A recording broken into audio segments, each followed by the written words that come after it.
Hello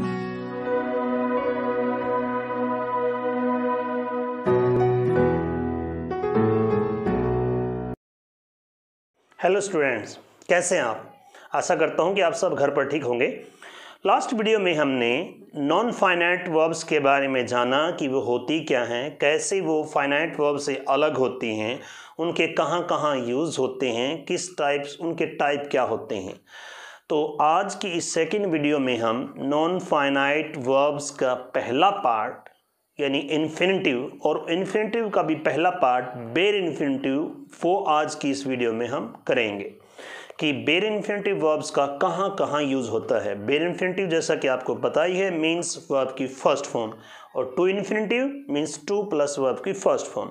तो आज की इस वीडियो में हम बेर इन्फिनिटिव का प्रयोग कहाँ कहाँ होता है वो जानेंगे। सो बगैर देरी किए लेट्स स्टार्ट। बेर इन्फिनिटिव यानी इन्फिनिटिव विदाउट टू, बगैर टू के।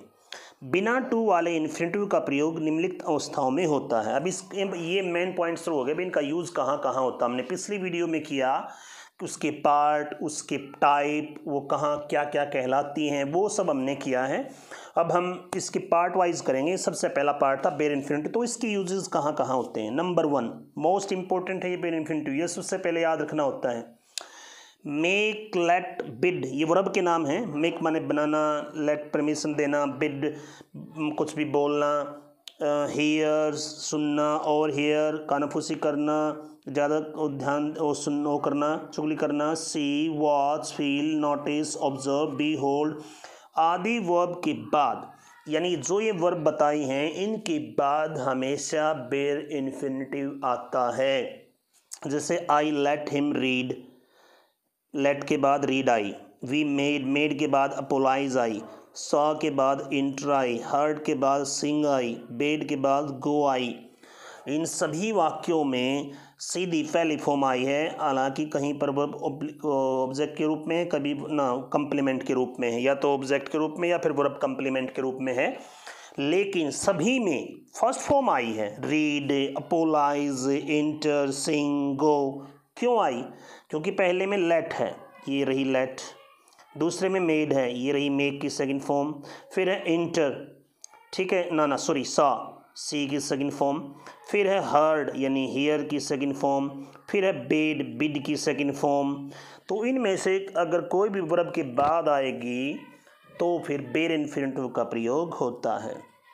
लेकिन किंतु जब इन क्रियाओं का प्रयोग पैसिव वॉइस में किया जाए तो इनके बाद टू इन्फिनिटिव का प्रयोग किया जाता है। अर्थात जो प्रवर्ब मैंने बताई वो एक्टिव वॉइस में होने चाहिए, पैसिव वॉइस में अगर वो हैं तो फिर आएगा टू इन्फिनिटिव। जैसे हर्ड वाली वर्ब देखी दी रही, she heard me sing song, लेकिन यहाँ पर आई वॉज हर्ड, हर्ड के बाद अगर हर्ड है सेकेंड फॉर्म, अगर खाली सेकंड फॉर्म आ रही इसका मतलब एक्टिव वॉइस था, लेकिन वाज या वर्ब के साथ हर्ड आई इसका मतलब पैसिव वॉइस है, क्योंकि वाज वर्ब के साथ अगर एक्टिव वॉइस होता तो फर्स्ट फॉर्म प्लस आईएनजी आती, तो पैसिव वॉइस है इसलिए आ गया टू सिंग ए सॉन्ग। इसमें भी वहाँ पर सा था, देखो आई सा हर एंटर द गार्डन, लेकिन वो एक्टिव वॉइस, लेकिन यहाँ सा की थर्ड फॉर्म यानी सी की सीन है, लेकिन वाज के साथ यानी पैसिव वॉइस है तो आ गया टू इंटर।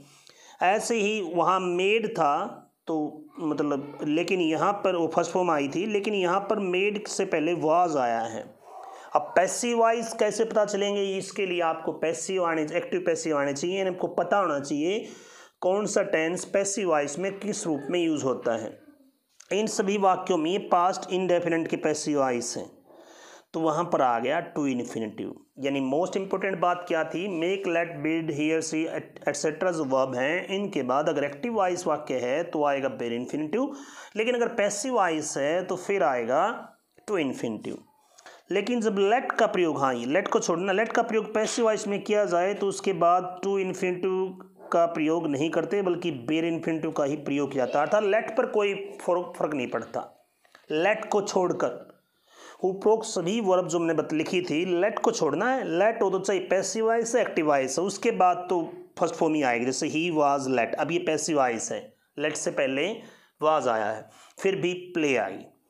क्लियर? यहाँ तक आगे बढ़ते हैं। पॉइंट नंबर 2, ओट और यूज्ड के अतिरिक्त मॉडल एक्सलरीज के बाद बेर इन्फिनिटिव यानी टू सहित इन्फिनिटिव का प्रयोग किया जाता है।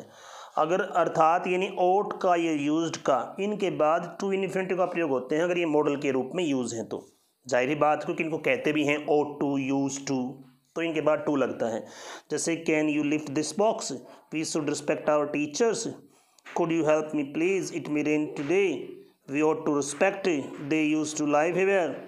अर्थात क्या था, और सभी मॉडल तो सीधे लग गए कैन, शुड, कुड, मे, लेकिन ought और यूज्ड ये सीधे नहीं लगते, इनके साथ टू लगेगा तभी ये मॉडल पूरे कहलाएंगे। या फिर अगर इनके बाद टू नहीं लगा है ought यूज्ड के बाद तो टू लगाओ, और टू लगा हुआ है तो बेर इन्फिनिटिव आएगा। लेकिन जब डेयर या नीड का प्रयोग मैन वर्ब के रूप में किया जाए तो टू इन्फिनिटिव का प्रयोग किया जाता है। यहाँ टू सहित का मतलब है टू प्लस इन्फिनिटिव का प्रयोग किया जाता है अगर डेयर और नीड का मैन वर्ब के रूप में यूज हो तो। अब वो इतना तो अंतर तुम्हें समझना होगा बच्चों। जैसे ही डज नॉट नीड, अब यहाँ नीड क्या है, मॉडल है या वर्ब है? वर्ब है, क्योंकि मॉडल होता तो डज नॉट आ ही नहीं सकता, या डज नॉट आ रहा है इसका मतलब हेल्पिंग वर्ब है डज। और अगर ये सीधा नीड होता नीड नॉट तो तब माना जाता कि वो हेल्पिंग, क्योंकि मॉडल हेल्पिंग वर्ब का काम करती हैं तो इसलिए आ गया टू इन्फिनिटिव टू गो। ऐसे ही डेयर के से पहले does not dare to come, क्योंकि डेयर और नीड से पहले अगर हमें हेल्पिंग वर्ब आई है इसका मतलब वो मैन वर्ब के रूप में यूज हो रही हैं तो फिर आएगा टू इन्फिनिटिव। और अगर उनसे पहले हेल्पिंग वर्ब नहीं है यानी मैन वर्ब के रूप में नहीं बल्कि मॉडल के रूप में है जैसे नीड नॉट, डेयर नॉट, फिर आएगी bare infinitive. Need not, dare not के बाद आती है पहली फॉर्म। अगला third point, had better, would rather, had rather, would sooner, sooner than, rather than, had sooner, इनके बाद हमेशा बेर इन्फिनिटिव का प्रयोग किया जाता है। बच्चों ये वर्ब याद रखनी पड़ेंगी, had better, would rather, had rather, would sooner, sooner than, sooner, had sooner इत्यादि। जैसे I would rather die, would rather के बाद die आया। You had better, you had better आया तो stay आया। वुड सूनर के बाद रिज़ाइन आया, इनमें थोड़ा स्पेलिंग मिस्टेक है तो इसका मतलब क्या हुआ, इन सब के बाद क्या आएगा, बेर इन्फिनिटिव। लेकिन देखें उपरोक्त वाक्य स्ट्रक्चर को ध्यान से देखें, इस तरह के वाक्यों के वर्ब की फर्स्ट फॉर्म का ही प्रयोग होता है अर्थात विदाउट टू। इस तरह के वाक्य परीक्षा में कई बार पूछे जाते हैं, ठीक है, उपरोक्त ध्यान रखना। ये had better, had rather, would sooner, would better, would rather etcetera. Next point है एक्सेप्ट, देन और बट। एक्सेप्ट, देन, THEN नहीं THEN और बट, इनके बाद भी हमेशा बेर इन्फिनिटिव का प्रयोग होता है।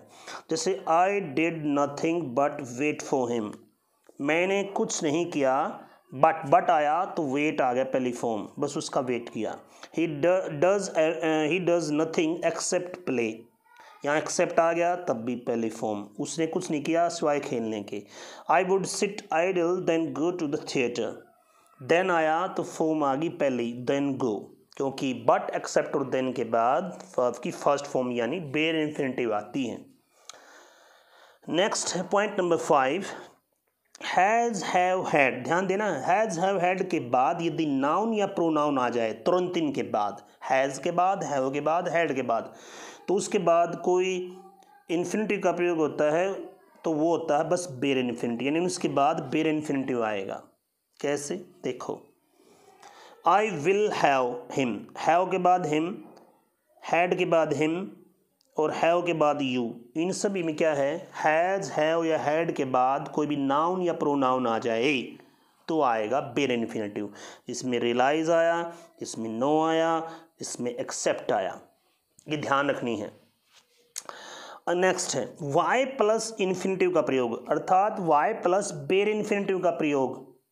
यहाँ पर इन्फिनिटिव लिख दिया, इन्फिनिटिव मतलब टू इन्फिनिटिव नहीं, बेर इन्फिनिटिव का प्रयोग उस सिचुएशन में किया जाता है जब इस तरह के प्रश्न पूछने के लिए किया जाता है जिनसे ये जाहिर होता है कि उसने वो महामूर्खतापूर्ण कार्य क्यों किया। जब कोई ना कोई उसने ये इतना मूर्खतापूर्ण कार्य या महामूर्खतापूर्ण कार्य क्यों किया, ऐसी सिचुएशन को दर्शाने के लिए वाई प्लस बेर इन्फिनिटिव का प्रयोग होता है। जैसे why hire a taxi, taxi hire क्यों करें, मतलब क्या, मतलब when we have sufficient room to accommodate you, अर्थात जब हमारे पास तुम्हें साथ चलने का यानी कोई ज़्यादा दिक्कत नहीं है तो टैक्सी हायर क्यों करें, जब हमारे पास इतना ज़्यादा दिक्कत नहीं है तो वाई टॉक टू हिम, या उससे बात ही क्यों करें। अर्थात उनको openly when he has openly criticise you, जब वो तुम्हारे खुलेआम तुम्हारी आलोचना कर रहा है तो उससे बात ही क्यों करे। तो ऐसी सिचुएशन में वाई प्लस बेर इन्फिनिटिव का प्रयोग होता है दोनों वाक्यों में, वाई हायर वाई टॉक। जबकि वाई नॉट प्लस इन्फिनिटिव से ये सुझाव या सलाह दी जाती है। अगर वाई प्लस नॉट ला दें और फिर बेर इन्फिनिटिव हो तो सलाह या सुझाव दी जाती है। जैसे why not consult a doctor, doctor से कंसल्ट क्यों नहीं किया। Why not write to the father, पिता को क्यों नहीं लिखते। Why not inform your parents, अपने पेरेंट्स को क्यों नहीं इन्फॉर्म करते। तो यहाँ पर देख लो कोई भी और कोई हेल्पिंग वर्ब या कुछ नहीं है, सीधी वाई नॉट के बाद सीधी वर्ब की फर्स्ट फॉर्म यानी बेर इन्फिनिटिव आई है। तो वाई प्लस अगर नॉट हो और फिर बेर इन्फिनिटिव आ रहा तो इसका मतलब कोई सुझाव या सलाह दी जाती है, सुझाव या सलाह। ठीक है, तो ये यूजेस थे, केवल यही थे, केवल ये यूज थे बेर इन्फिनिटिव के, और ये सबसे मोस्ट इंपॉर्टेंट है। Okay, that's it. So students, यहाँ तक आपको ये पॉइंट्स अच्छे से आई होप आशा करता हूँ कि आपको समझ में आ गए होंगे। और अगर आपको नॉन फाइनाइट टॉपिक अच्छे से समझना है तो इसमें काफ़ी सारी वर्ब्स हैं आपको जो याद रखनी होंगी। तो उनमें से भी सबसे इम्पोर्टेंट वर्ब्स जो याद रखनी है वो है बेर इन्फिनिटिव की। बाकी आप जैसे जैसे आगे टॉपिक बढ़ेगा आप पार्टिसिपल या जिरन या टू इन्फिनिटिव उनमें से कुछ वर्ब आप भूल सकते हैं, कुछ टाइम पे याद ना हो, वो चल जाएगा। लेकिन बेर इन्फिनिटिव वर्ब का कहाँ कहाँ यूज होता है वो आपको 100% याद होनी चाहिए हर टाइम, तभी आप भी मान सकते हैं आपको ये टॉपिक क्लियर है। ज़्यादा भी नहीं है, 6-7 पॉइंट हैं, वो आपको हर टाइम पे याद होनी चाहिए। तो आज की इस वीडियो में है, मैं आशा करता हूँ कि आप ये पॉइंट अच्छे से समझ कर याद करेंगे और अपने मन में बिठा लेंगे, तब आपको कभी भी इस टॉपिक पर दिक्कत नहीं आएगी। आगे की वीडियो हम आगे की जो भी पार्ट यूजेस हैं वो हम नेक्स्ट वीडियो में करेंगे। और अगर आपको ये वीडियो अच्छी लगी तो एज यूजुअल छोटी सी रिक्वेस्ट, वीडियो को लाइक करो, चैनल सब्सक्राइब करो, और अगर कोई डाउट है तो आप कमेंट बॉक्स में नीचे कमेंट भी कर सकते हैं। तो मिलते हैं फिर किसी और वीडियो में, तब तक के लिए बाय, टेक केयर।